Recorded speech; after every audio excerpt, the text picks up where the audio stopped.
Hi everyone, this is Jeremiah from New Life Counseling. Hey, I want to talk a little bit about a thing called PTSD. All right. Now, hopefully, I'm not going to get banned. I would say for almost every article or blog I've ever written about post-traumatic stress disorder, which is what PTSD stands for, has been banned. Whether it was Facebook, whether it's Google. I'm just like, hello, I'm a therapist. Just because some of the words can have very graphic content. So I want to be very mindful. This is not going to be a graphic content. If you have PTSD, my hope is to not trigger you, but to give you hope and to allow you to understand maybe just a few different therapies that are out there now that many therapists are finding really amazing outcomes with to support post-traumatic stress disorder. And I want to add on a side note, if you're not dealing with post-traumatic stress disorder, but you're dealing with other challenges like anxieties, depression, you're dealing with maybe just what some would call smaller trauma rather than big T trauma, all these different terms that you may or may not have heard about. I want you to know some of these therapies, if it works for this, it's been discovered they work really good as well for this stuff. So maybe stick around and let's check it out and see what we're going to do. Hey, in the meantime, I haven't said this in a couple of videos, but, please click and subscribe. And because the more likes and the more subscriptions happen, the more these videos can continue to go on. All right, enough of that stuff. Let's get to why you're watching this video. All right, post-traumatic stress disorder. I'm not going to get into the too many details of it, but as it's broken down, in other words, it happened some point in the past, and it was traumatic. And what it created was this stress disorder that allows me to not function in life. The old-fashioned stereotype, because this term really came back out in those, in the Vietnam War days. You get the soldier coming home from war, and, all they heard was gunfire and gunshots all day. They're back home now, and, they're walking down the street and a car goes by, and because they maybe have the bad carburetor, it backfires. All of a sudden, it sounds like a shot. And they're like, oh, and they're back in the war and they're messed up for the rest of their week. Whew, tough stuff. But it's not always that too. It could be you were in a car accident. It could be something happened and you just cannot fly. And I can't fly and I'm terrified and I have a job to do and I've got to get to work because I have to go up north and that is trauma. Now, in my case, legally, I have to say observable trauma, okay? But even if it is observable trauma, it needs to be dealt with, whether it's considered post-traumatic stress disorder or little trauma. Trauma is still trauma. It affects our life in a negative way at some point. It's not if but when something triggers us and we are not functioning, and we got to figure out how to deal with this so we can function and be calm, caring, and able to do our day productively. All right, so what do we do with this? Well, lots of different therapies, all right? But the ones that I wanted to really focus on in particular are what are known as eye movement therapies. Now, eye movement therapies have been around, depending on literature, 40 to 50 years now, all right? There is other literature from before that, but as far as we'll call it coined phrases and advertised trademark names go, 40 to 50 years, all right? Specifically, the first one that came out was really noticed, and that was called an emerging modality, which means that it was new and people were checking it out to see if it was going to work or not long term, et cetera, et cetera. It was called EMDR. Now, EMDR, boy, you got to love these acronyms, right, in this field. It's crazy. So let me break it down for you. E stands for eye, M stands for motion. It's where your eyes go back and forth, or these days, a lot of times, therapists who do EMDR, we use these things called TheraTappers, and they go bzz, bzz, bzz, bzz. and no, they don't electrocute you. They're just buzz. And it's what is known as bilateral stimulation. You see, some of the videos that you may have watched already and future videos you're going to watch potentially, we talk about how we have a prefrontal cortex, which is our thinking side of the brain. We got the mid part of our brain, well, it's more back here, but that's called the limbic system, which is the emotional center. Those are really two primary areas that many therapists focus and support clientele with. Now, in that, all right, that's where trauma gets rooted and stuck. Sometimes. Because sometimes it's not always in the mind and brain. A lot of science in the last 60, 70 years has discovered that many things that happen up here actually get stored in our body. So if, let's say, I'm dealing with anxiety or stress, and I'm like, it's amazing how up here is all happening, but I'm feeling it here. Or maybe it's in my belly, and it's all, it's feeling all weird and squishy, and I'm gonna throw up. Wow. That is happening, as they say, all in the mind. But these messages are sent down through what's known as the ventral vagus nerve system. And they hit these different parts, sending messages. Okay, boys, freak out. And we're going to freak out in the chest right now. What's happening in me? Hey, you know what happens positively too, like when we're in love. Oh, I'm so in love. Well, that's all happening here. Okay. It's just that it's sending messages. Have your heart palpitate in weird ways. And, that must be love. Maybe. And so with that, that's the ventral vagus nerve system. This is a term, then, what's known as physiologically, which is a connection between our mind and our body. Now, although most therapists focus primarily, again, on the brain, the mind, prefrontal cortex, limbic system, there is a concept physiologically known as somatic therapy as well, where our body, as a world-renowned Dr. Bessel van der Kolk talks about, the body keeps the score. Love that title of the book. It reads itself just with the title. The body keeps the score. They've done research stuff from, my current understanding from back even in the 60s. And I know guys like Gabor Mate, they've been doing a lot of current research because he himself is a medical doctor. And they've been doing research again with things like, when people are having anxiety, or if they're dealing primarily with, let's say, fear, it's amazing how often many people will come, even in here I've seen it, they will have lower back issues. Now, if it's because of a car accident or I was dropped on my back as a child, that's physical, not physiological, not to confuse the terms. But here's the thing. If you are totally healthy and yet your lower back and you're like, why? And it's not because of I'm growing, or it's, I'm 20 and I'm still growing. I'm going through a growth cycle. No, you could be like 35 and you're like, why is my lower back so? I wonder if you deal with major deep-rooted fear. Because quite often, it's not always, but sometimes it's been discovered that ventral vagus nerve system messages, it stores that fear in the lower back area. Just like our chest stores stress and tension for many people who deal with anxiety or stress, or in the belly. Interesting. So these therapies like EMDR and other ones I'll mention also quite often not just deal with the cognitive side of the brain or the emotional part of the brain, but they also deal with the physiological part of the mind-body connection, which is the somatic part of our body. Interesting. All right. Well, I don't know about you, but it's nice if you're feeling here to get rid of that. And yeah, it can happen. There's some really cool techniques. By the way, one of them you may have already learned watching these videos. Intentional deep-rooted breathing. And then maybe adding some extra things like our imagination and doing some bilateral stimulation. Maybe an advanced video we'll do down the road.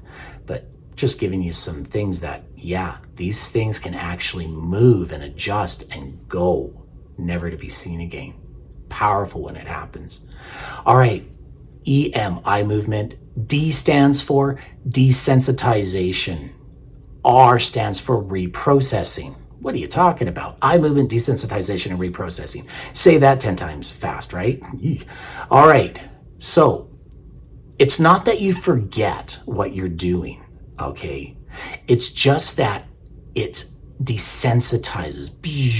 It calms down so we feel better. We're more confident. We don't feel as in shock or in horror or terror when we think of that memory or when we're triggered by that memory that traumatized us.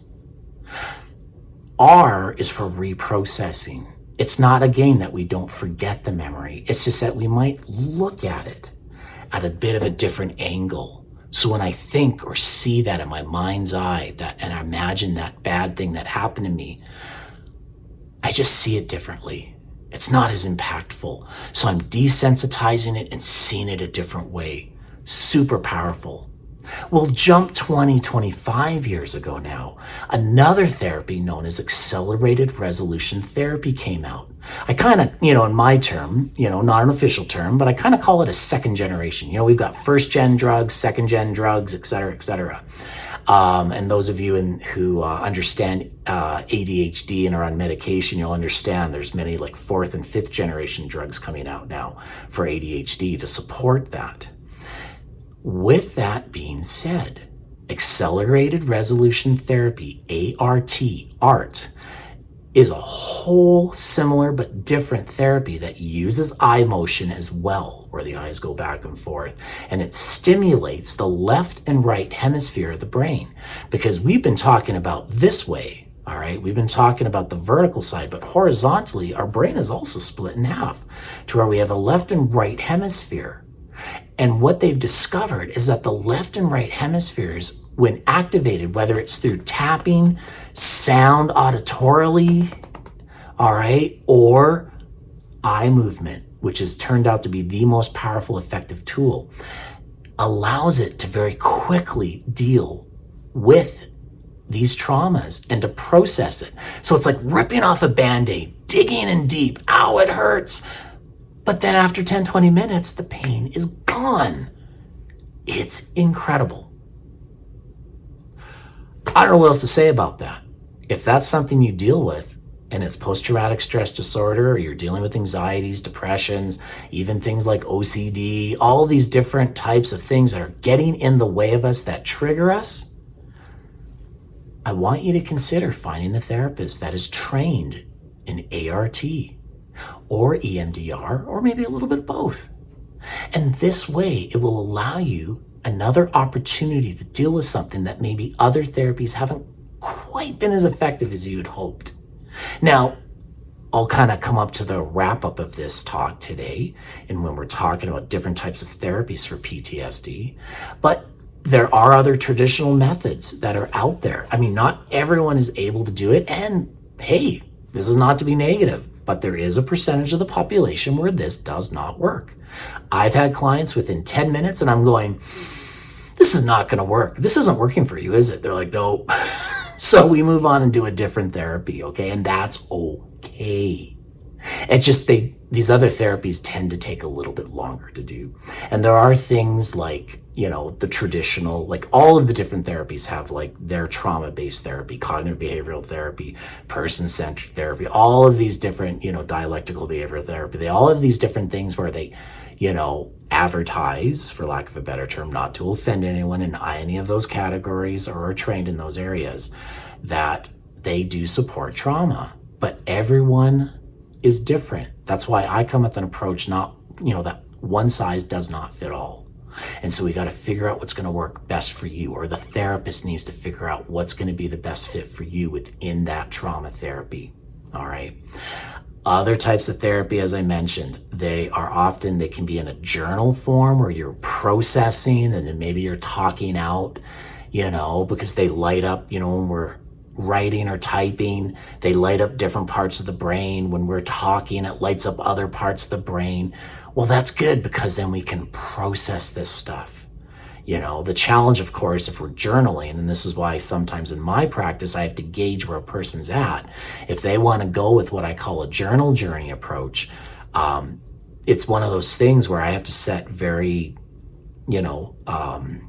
ground rules for the individual. If you're being traumatized and triggered, I don't want you to be re-traumatized. And if you're at home and you're not going to see me for a week or two, don't do it. Drop the pen and stop. So that way you can ground yourself and get normalized again. And then we'll talk about it. And that's maybe when sometimes they say we have to pull out the big guns. And that's when we got to do some of this trauma therapy and give it a shot. Or some people just are like, I want to do this, do it. All right, still have to do the intake. But once the intake's done, the next session, we're going to dig in and we're going to do some maybe accelerated resolution therapy. All right. Now, one more interesting note, because I do get this question quite often, actually, all right, are these like eye movement therapies? And there are other ones, there's like light therapy, it's called, which is very similarly based in eye movement therapy. There's another one called brain spotting. That's an interesting one, kind of halfway in my studies with that one. But what are all of these different types? What's happening here?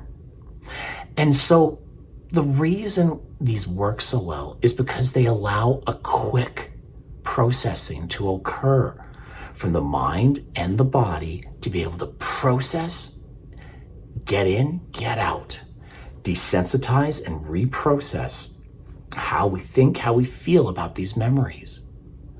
That's amazing. Whether it's through that, whether it's through a traditional journal journey or just talking it through in traditional talk therapy and working through these hurts, all right? I'm just biased towards things like ART because, man, what might take 2-5 years of therapy, or even traditional psychoanalytic theory of 10 years sometimes. Again, no offense to those who do this field of therapy or that field of therapy. ART can be done within 1 to 5 sessions, maybe 10 sessions, and you're done. There is no therapy like that that's ever been there before in the past. It can be that good. So I don't want to set you up for expectations, all right? Because everyone's different, okay? I just gotta do that disclaimer. It's the disclaimer of results may vary with different people. But I'll tell you, when you have someone and they deal with, let's say, a deep sexualized trauma, and within 1 session, they're like, oh my gosh, I'm fine now. That's why we do what we do. It's amazing. But of course, results may vary. And I've had many situations where it is 5-10 sessions, just in case you're wondering, how long is it gonna take? I don't want you to have an expectation that it's some miracle cure or like some miracle pill that you're gonna swallow and it's all good. No, this stuff can take time because it's trauma. And here's the thing with trauma. One way to look at it, sometimes when people go, well, how long is it going to take to deal with all of this stuff? Well, as long as it takes, and maybe let's say you're 50 years old and you've never dealt with your trauma. That's like, for each year of your life, that would be like 50 sessions. That's why I like things like ART, so it doesn't have to be 50 sessions. All right, I'm pretty sure that's going to create a whole nother set of different questions, but that's good. I hope that's what happens after this talk that we've had today. But we are out of time, and I want to encourage you to investigate. If you want, you can even start at places like newlifecounseling.life, 2 L's in the counseling. And in the questions section, I've got a good little section on ART and some links that you can look up. In the video section, there's some videos, with the originator who developed ART, just so you can kind of get a feel for it, and if you want to look up other stuff, Francine Shapiro's material, who developed EMDR, all sorts of good stuff that's out there. And of course, every traditional therapy has its own version and method of dealing with trauma. So do the research, do the look. And if you got questions, ask those questions, all right? Hey guys, this was awesome. I hope this supported you, especially if you're dealing with actual legitimate diagnosed or observable post-traumatic stress disorder. It is absolutely not a fun thing to deal with and live with. And I hope all the best for you to be able to find healing and recovery in that so you can move on in your journey in life and fulfill what you need to do in life. All right, YouTube, wherever you're at, I want to wish you the best and hope you have a great rest of wherever you're at today.